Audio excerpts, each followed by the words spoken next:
হে মণিপুৰী তোৰ দৰে পেণ্টকেইটা পিন্ধে, স্পটিং পিন্ধে, উৰনাৰ খবৰ নাই। সেইকাৰণে কওঁ আগতে আছিল উৰনাখনৰ নাম 2 পাত্তা, মাজত হ'ল 1 পাত্তা, এতিয়া হ'ল 9 পাত্তা।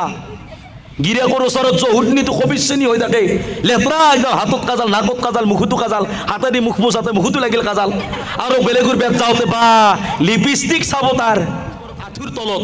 যিসকলে হাফ পেণ্ট পিন্ধে, গামোচা পিন্ধে আঁঠু লগাকে, মনত ৰাখিব সেইসকলৰ ওপৰত এনি টাইম আল্লাহৰ নবীৰ কহাৰ পৰি থাকে, গজাব পৰি থাকে, লানাত পৰি থাকে। পিন্ধে গলত চেন পিন্ধে, কেইটামান গুণ্ডা নাথাকে না মহল্লাত, সি কয় মই গুণ্ডা, মই কওঁ বাছা তই হিজৰিয়া। পিন্ধা, মাথাত কাপোৰ লৈ কেনে থাকা, নিজৰ দেহাটো ঢাকি ৰাখা, কিন্তু সেইটো কাম কৰা নাছিল। এই বাপেক মায়েকক আল্লাহ তালাই ধৰি কেনে বাচ্চাক জাহান্নামত দিয়াৰ আগত বাপেক মায়েকক জাহান্নামত ভৰাব, কাৰণ তুমি নিজৰ সতি সন্তানক চহী তালিম দিয়া নাছিলা। এজনী মহিলা মাৰা গেলে কেইখন কাপোৰ লাগে ভাই? কেইখন কাপোৰ লাগে? আপি কেইখন লাগে? আল্লাহ ৰাখক বাচাত, মই বহুত দোৱা দিওঁ তন্তক, আল্লাহ বহুত ৰাখক, বহুত দিন জীৱন দেখ তন্তক, দোৱা কৰ, ভাল মানুহ বনাক। 5খান কাপোৰ লাগে। কিমানখান? 5খান। দুনিয়াত থাকোঁতে কেইখান?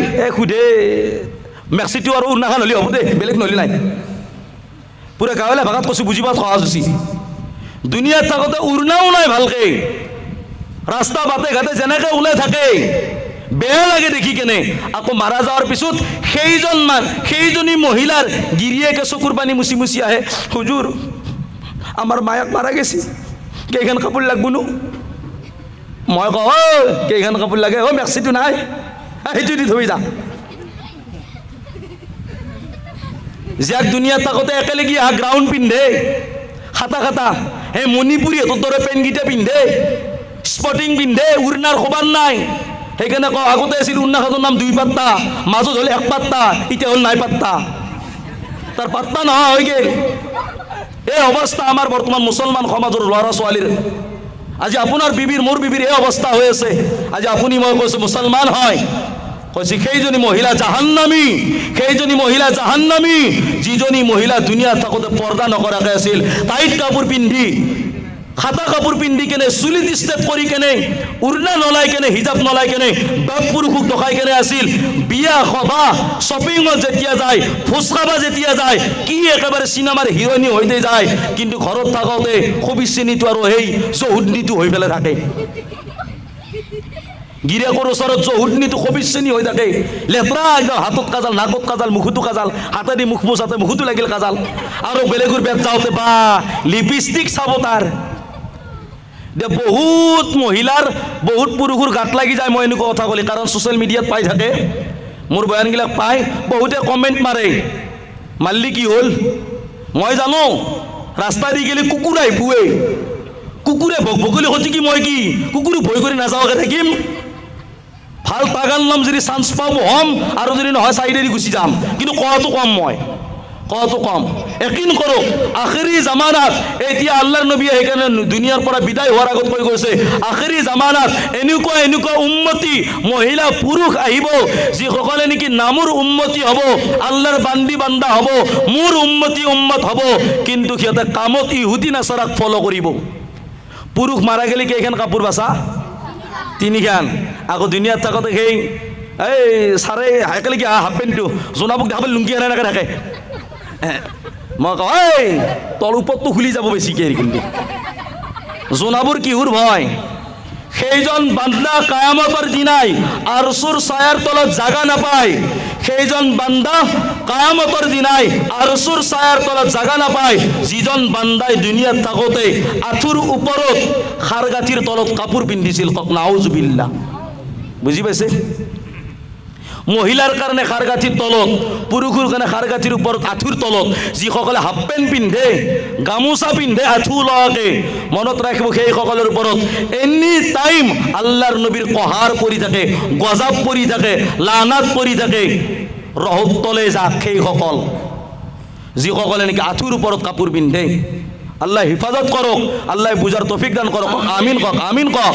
অঁ মোৰ কলিজাৰ ভাই, মই গুজাৰিছ কৰোঁ, মই এইটো বদদুৱা দিয়া নাই, নবীজীয়ে কোৱা কথা কৈছোঁ। মই এটা গুজাৰিছ কৰোঁ যে আমি কমচে কম নবীজিৰ তৰিকাত অনুসৰণ কৰোঁ, নবীজিৰ তৰিকাত চলো। নামৰ নবীৰ নাম আয়ে, নবী কা নাম আয়ে তো দোনো হাত উঠাकर চুমে। नबी का नाम आए तो दोनों हाथ उठाकर चूमे, नबी का काम आए तो दोनों पैर उठे कर घूमे। नबीर नाम हाल বলে কি ধুনিয়াকে চুমা খাও, আর নবীর কথা নবীর কাম কোয়ার লগে লগ যাবা ধরো আর থাকবে না রাতে শোনাবে শেষ করলে। আর আখিরি জামানার উম্মত সহিহ বুখারী শরীফ 5885 5885 নম্বৰ হাদিস আল্লাহর নবী সাল্লাল্লাহু আলাইহি ওয়াসাল্লামে কৈছে সেই সকল পুরুষ আর সেই সকল মহিলার উপরত আল্লাহর কহার আল্লাহর লানাত যি সকল পুরুষে মহিলার দরে অনুকরণ মহিলার তরিকাক অনুকরণ করে, মহিলার দরে এই হাতত শিকলি মারা বুঝি পাইছি না এটা খাৰু কাৰ কাৰণে খাৰু কাৰ কাৰণে খাৰু কাৰ কাৰণে বাপি তিৰি মানুহ না আপা চলি তিৰি মানুহ আৰু কাৰ কাৰণে হিজৰাৰ কাৰণে হয় না হিজৰা কাৰণে এতিয়া বুজি লাব খাৰু পিন্ধা গলত চেন পিন্ধা কেইটামান গুণ্ডা নাথাকে না মহল্লাত সি কয় মই গুণ্ডা মই ক'ব তই হিজৰিয়া। আরে গুণ্ডা তো আমাক পায় আমাক দেখার লগে লগে মহিলাগিলাই পর্দা করে বলে ও বাপু আসাল পুরুষ আছি এনেকে আসাল পুরুষ আছি। আকৌ যদি হাতত চিকলি মারা গলত চেন মারা কাণত খুন্দা পিন্ধা পুরুষ আছে না নাই দেখছিলেন আপনালোকে? চুলি রাখি টিকনি গাথা আল্লাহর নবী এখানে লানাত দিছি, চুলি রাখি টিকনি গাথা হাতত খাৰু গলত চেন কাণত খোনা পিন্ধা জায়েজ নাই মহিলার কারণে, হ্যাঁ পুরুষের কারণে নহয়। আর যিসকল মহিলাই পুরুষের অনুসরণ করে সিহঁতৰ ওপৰতো খোদাৰ লানাত। কোন সকল? যিসকল মহিলাই বব কাট দি কেনে চুলি কাটে, একদম শর্ট পেন্ট পিন্ধে, টাইট কাপোৰ পিন্ধি কেনে মেডি স্কাৰ্ট পিন্ধি কেনে দীঘল কাপোৰ নিপিন্ধে, সেই সকল মহিলাৰ ওপৰত শাৰ্ট স্পৰ্টিং টাইট কাপোৰ পিন্ধি কেনে দেহাৰ বডি দেখাই কেনে ঘূৰে, সেই সকল মহিলাৰ ওপৰতো আল্লাহৰ লানাত। বেয়া লাগিলেও কিন্তু কথা সত্য, বেয়া লাগিলেও কিন্তু কথা সত্য। এতিয়া ক'ব পাৰে আজিৰ মহিলাই যি পিন্ধে নিজৰ ইচ্ছা, কেতিয়াবা সোশ্যাল মিডিয়াত মানে কমেণ্ট আহে যোনে যি পিন্ধে বোলে ঐ কলজাৰ বনি হাত তহঁতক কোৱা নাই, তহঁতে যোনফালে যা মই কেৱল মুছলমানক কৈছোঁ, মুছলমান মা ভনীসকলক কৈছোঁ। কাৰণ মোৰ কৰ্তব্য আছে আমাৰ মুছলমান মা ভনী জানো জাহান্নামৰ পিনে নাযায়। বাকী তুমি যোন ধৰ্মৰে নহওক তুমি যি পিন্ধা তাকে পিন্ধ, কোনে মানা কৰিছি তোমাক? তোমাক মই মানা কৰা না নহয়? তুমি 1.5 মিটাৰ পিন্ধা 1 মিটাৰ পিন্ধা টাইট নিপিন্ধা কুকুৰে খাৱা পিন্ধা মেকুৰীয়া চুৰা পিন্ধা যি পিন্ধা তাকে পিন্ধ, মোৰ কি হয় কি যায়। কিন্তু মনত রাখব মুসলমানের কারণে ইজাজত নাই, কোনো মহিলার কারণে ইজাজত নাই। টাইট কাপড় খাতা কাপড় পিন্ধা টাইট কাপড় পিন্ধা মাথাত কাপড় নলগাকৈ মেহসুস কৰি কেনে বেলেগ পুৰুষক দেখুৱা মহিলা কেৱল মাৰা যাবা বাকি, জাহান্নামত যাবা বাকি নহয়। মাৰা গেলি তাৰ কাৰণে জাহান্নাম। আল্লাহ নবীৰ হাদিস। মই গুজাৰিশ কৰোঁ আমাৰ মা ভনীসকলক আপোনালোকে সতৰ্ক কৰি দিব। এটা বস্তু আছে নেকি আপোনালোকক সোধো, কথা শেষ কৰি দিম। আপোনালোকে কওক ইয়াতে সুদ খোৱা মানুহ আছে নেকি? বেয়া নাপাব, কওক আছে নেকি? কওক। বঢ়িয়া, বেষ্ট। এগিলাহে আচল ৰোগী, বেমাৰৰ কথা সুধি কওঁৱে। আপোনালোকে ভিতৰত ৰাখা, মানুহ গম পাব তাৰমানে খুজি এতিয়া বেমাৰ হৈছে। এগিলা আচল ৰোগী, বেমাৰ হ'লেহে ঔষধ দিব পাৰি। এতিয়া বেমাৰ আছেই। মোৰ কলিজাৰ ভাই মই গুজাৰিশ কৰো, যদি আল্লাহৰ জান্নাতত যাব ইচ্ছা আছে, জাহান্নামৰ পৰা বাঁচিব ইচ্ছা আছে, সুদূৰ বিজনেসেৰ পৰা দূরত থাকিব।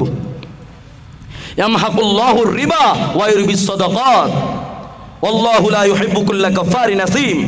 আল্লাহ কোরআন শরীফত কই দিছে 3 নম্বর পারা, সূরা নম্বর 2 3 নম্বর পারা সূরাতুল বাকারা আয়াত নম্বর 275 276। জি মোল্লা সাহেব, الذين يأكلون الربا يقومون إلا كما يقوم الذي يتخبطه الشيطان من المس ذلك بأنهم قالوا إنما البيع مثل الربا وحل الله البيع وحرم الربا রিবা রিবা।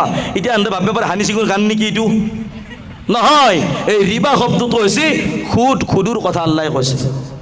এই ৰিবা যিসকল মহিলা যিসকল পুৰুষ সুদৰ কামত লিপ্ত হৈ আছে, বন্ধন গোটৰ আৰু আত্মহত্যা গোট, কি আত্মহত্যা কি মই জানো, মই চাচু জানেনে নাজানে আপোনালোকে? আছে ইয়াতে, সেইটো কাৰণে এই আত্মসহায়ক গোটত শেষ কৰি দিছি। মই পুৰুষসকলক গুজাৰিশ কৰোঁ, আপোনালোকক আল্লাহ তাআলাই মতা মানুহ বনাইছে, এইবিলাকত বিবেক নপঠাব। মনত ৰাখব, সুদ খাই যদি ঘৰ বনাইছে, সেই ঘৰত যদি ইবাদত কৰিছে, ঘৰত ইবাদত কবুল নহয়, তওবা নকৰি যদি মৰি যায়, তাৰ কাৰণে চিৰস্থায়ী জাহান্নাম হ'ব, জাহান্নাম। খুদ খাই কেনে গাড়ী লৈছে সেই গাড়ীৰ ওপৰত যিমান দিন চলি থাকিব তওবা নকৰি যদি মৰি যায় তাৰ কাৰণে চিৰস্থায়ী জাহান্নাম বাচ্চাক পঢ়াইছে খুদুৰ টকা লৈ কেনে এতিয়া আপুনি ক'ব হুজুৰ খতটো আধেৰে হৈছি আধেৰেখিনি মাৰিবাৰ কাৰণে এটা কিস্তি লৈছোঁ এইবাৰ আন নলাওঁ এনেকৈ ক'ব মানুহগিলাই টিংগিখন আনিব পাৰিলে এইবাৰ আৰু নলাওঁ কাণত ধৰিছোঁ প্ৰত্যেকবাৰে কাণত ধৰে যেতিয়া নেকি ঠেলাত পৰে কিস্তি দিব নোৱাৰে তেতিয়া কাণত ধৰে আকৌ মহল্লাত কিছুমান হেৰি আছে আপোনাৰ মুফতি আছে গাঁৱলীয়া মুফতি কয় কি সুদৰ কিস্তি মাৰিব পাৰিলে সুদ দিব পাৰিলে ল'ব পাৰি হেনে মুফতি কোৰআনও কমান্য কৰি আছে মনত ৰাখব কোৰআন শৰীফ দুনিয়াত থাকতে জীবিতৰ কাৰণে মুৰ্দাৰ কাৰণে নহয় এই কোৰআন শৰীফখন আপুনি মই অনুকৰণ কৰিব লাগিব কোৰআন শৰীফখন আপোনাৰ মোৰ কাৰণে সংবিধান হয় আপুনি মই দুনিয়াত থাকতে মানিব লাগিব আজি খুদুৰ বিজনেছ কৰি কেনে মাৰা যায় আছো খুদুৰ বিজনেছ কৰি কেনে